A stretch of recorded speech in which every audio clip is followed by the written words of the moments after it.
Аброр Зохидов кайнатанын чечими. Аңгеме. Таң атты.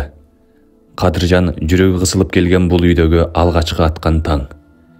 Ордунан туруп далысына чапанын жапты да короонун аркы четин көздөй басты.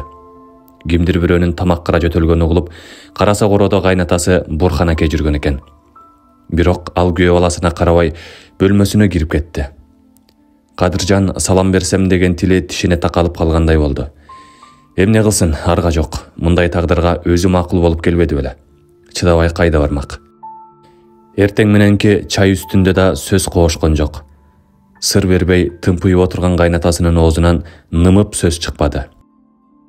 Кайненесинин алсаңчы жесеңчи деген үзүлө түшкөнүнө карабай, Кадыржандын тамагынан бир туурам нан менен бир чыны чай араң өттү. Сүкүт салып отуруп тажаганда, "Бүгүн күн ачык кылаба, эми ысып кетет окшойт" деп сөздү жандантмакчы болду эле, тунжурап отурган кайнатасы үксүйгөн коюу каштарынын астынан күйөө баласына карап койду. Март аяктаса жылыйт да. Келинчеги Махлио чайнек көтөрүп сыртка чыкты. Артынан апасы жөнөдү. Кайната менен күйөө бала жалгыз калышты. Ортодогу ыңгайсыздык ого бетер күчөдү. Дагы жакшы, биртикке болсо да алаксыган телевизор бар экен.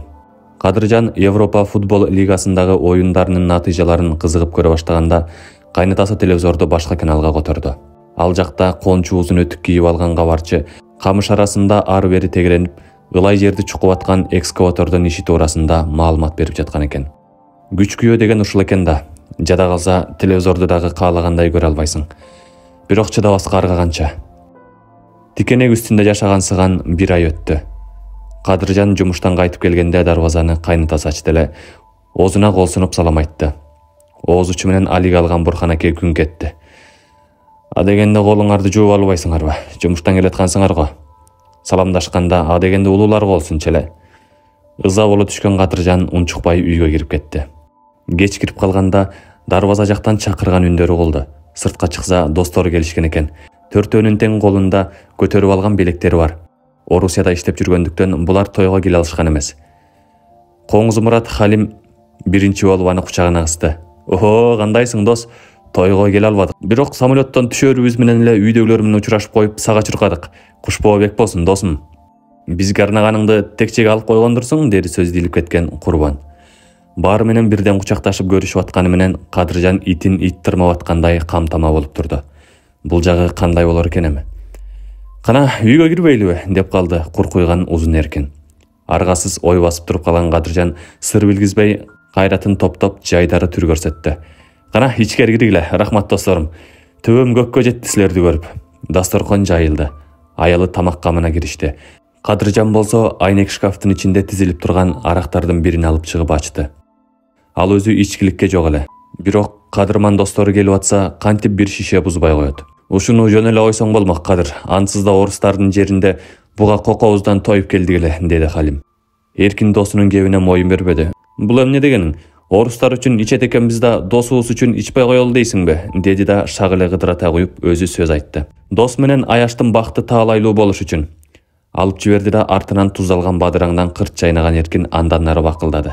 "Бу төртөөбүз орустардын бөлкөсүн 4 жыл жедик.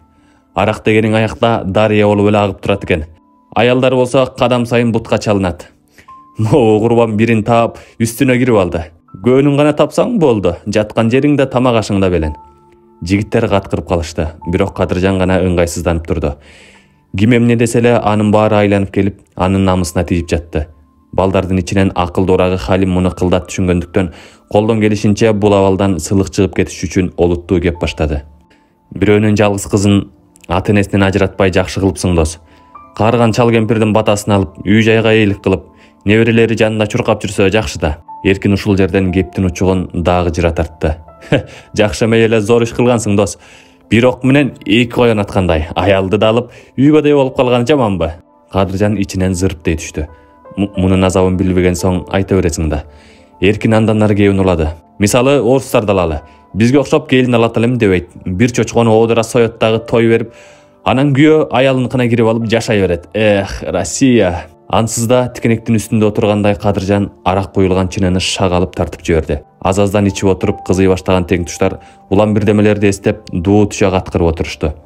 Бир маалда эшик шарт ачылып, кабагына кар жааган кайнатасы Бурхан аке кирип келди. Жигиттер ордуларынан атып турду.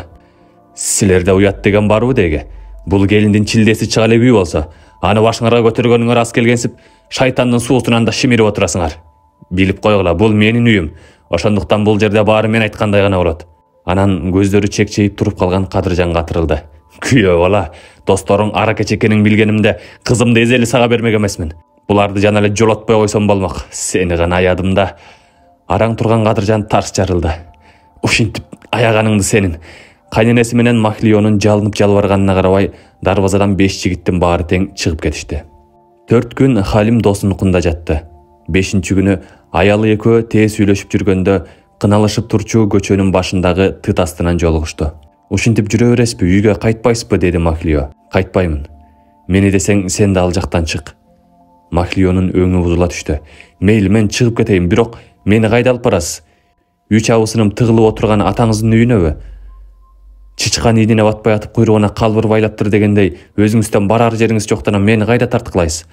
Кадыржан унчукпады. Аялын айтканы канчалык ачуу болсо да туура эле. Атамдын пейлин билип деле калдыңыз го, унчукпай койсоңуз деле болмок. Кайнатасынын атын укканда Кадыржан кайра тонун тескери кийди. Мени жерге урган үйгө бутум баспайт эми, өлсөм дагы барбайм. Махлио бырс күлдү. Эмне, махалладагы 5-6 аксакалды ортого салалыбы эми, барып алып келиңиздер деп.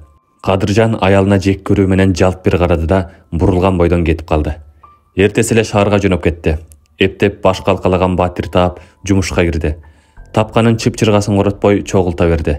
Анан жакшы бир батир жалдап, ичин керектүү эмеректер менен толтуруп, белек печкеге алды да айылга кайтты. Күйөө болуп түшкөн үйгө келди. Эшикти кайнатасы ачты, кир деген жок. Махлиону алып кеткени келдим деди түз эле. Кайнатасынын коюу каштары чимирилди. Убадабыз башка эле го күйөө бала. 9 жыл бою перзент көрбөй жүрүп тапкан жалгыз кызым көз алдымда болот деп келишпедик беле? Бирок достордун алдында мени уят кылганга келишкен эмес элек го ата. Махлио менин никелешкен аялым. Каяка алып кетсем ошол жакка кетиши керек. Анан жооп күтпөй эле аялын атынан айтып чакыра баштады. Ишкериден кайненеси менен аялы чыгып келишти. Охой Кадыржан, сиз белеңиз, куш келипсиз, гана ичкери кириңиз. Күйөө балаң баш кою менен келиптир, катын, кызыңды алып кетем дейт. Буга чейин эрин жүзүнө тике карабаган аялы чыдай албады. Алып кетсе алып кетер, күйөөсү го. Кана Махлио кызым, оокаттарыңды жыйна да күйөөңдүн астына түш. Жетишет деп кыйкырып жиберди Бурхан. Кызым эч жакка кетпейт. Күйөө келип жашаса, мына ушул жерге келип жашасын. Жашабаса тигине көчө. Ушундай сөз угарын билип даярданып келген Кадыржан аялына урулду. Махлио, сен менин никемдесиң. Жүрү, кетели бул жерден. Төбөм менен жер кассам да сени багып алам. Күйөөсүнөн эркинен чыккан аял күнөөгө батат. Кайнатасы дагы кепке аралашты. Сен бала, мага акыл үйрөтпө бул жерде. Эринин айтканын кылбаган аял күнөөгө батат экен да, сенин убадага турбаганың күнөө эмес экен да.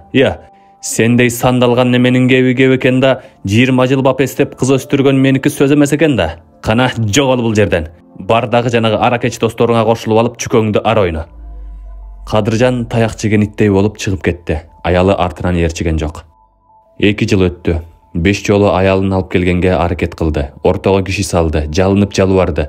Бирок Бурхан аке жибиген жок. Айтканынан кайтпады. Акыркы жолу барганда көкүрөгүнөн түртүп чыгарды да ошону менен маселеге чекит койгонсуду. Алдыда бир гана аргасыз жол ажырашуу күтүп турду. Ага керектүү кагаздардын баары расмийлештирилди. Жаңы сатып алган 2 бөлмөлүү батиринде Кадыржан жарашыктуу костюмуна шайкеш галстук тандап жатканда досу Халим кирип келди. Күйөө бала, дагы эле даяр эмессиң го? ЗАГСга кечигип калбайлы, келин да курбулары менен ынтызар күтүп отургандыр. Кадыржан ызалуу жылмайды. 18 жашар жигиттин кебин айтасың да, досум. Экинчи рет үйлөнүп аткан адамга мындай сөздөрүн кызыктай эле угулат экен. Так ошол маалда эшиктин коңгуроосу басылды. Халим барып ачты. Босоодо туруп калгандарга маани бербеген Кадыржан күзгүнүн маңдайынан жылган жок. Күзгүдөн адегенде Бурхан акенин, артынан кайненеси менен Махлионун жүздөрү көрүндү. Көргөн көзүнө ишенбей шарт артына бурулду. Демейдегидей Бурхан аке биринчи сөз баштады. Кадыржан, уулум, өткөн ишке салават. Боорубузга кайт эми. Сени абдан сагындык. Кааласаң биздикине барып жаша. Кааласаң Махлио бул жерде калып жашасын. Кызым дагы эле сенин никеңде. Кагазды бат эле кайра кестирип алабыз. Махлионун көздөрүнө жаш айланды. Кадыржан аке, менин жообумду күтпөй кантип үйлөнмөкчүсүз? Жок, мен буга чыдай албайм. Сизсиз жашай албайм. Кадыржандын көз алдында Махлия экөөнүн тою менен ушу күнгө чейин өткөргөн азаптуу күндөрү чууруп өттү. Эриндери титиреп турду. Бул сөздөрдү ал 3 жыл күткөн эмес беле? Үй бүлөсүн сактап калыш үчүн өзүн от менен сууга урбады беле? Жыйынтыгы болот экен го. Жылмайып жиберди. Аялы менен кайнатасына жайдары карады. Куш келипсиздер. Анан жылмайган бойдон Халимге бурулду да: Халимжан, дос, эң кымбат коноктор келген тура. Буларды сага тапшырдым. Тойго өзүң алып барып, жакшылап сыйла. Ресторандын эң жакшы жерине отургуз. Той аяктагандан кийин өзүң узатып коерсуң, деди.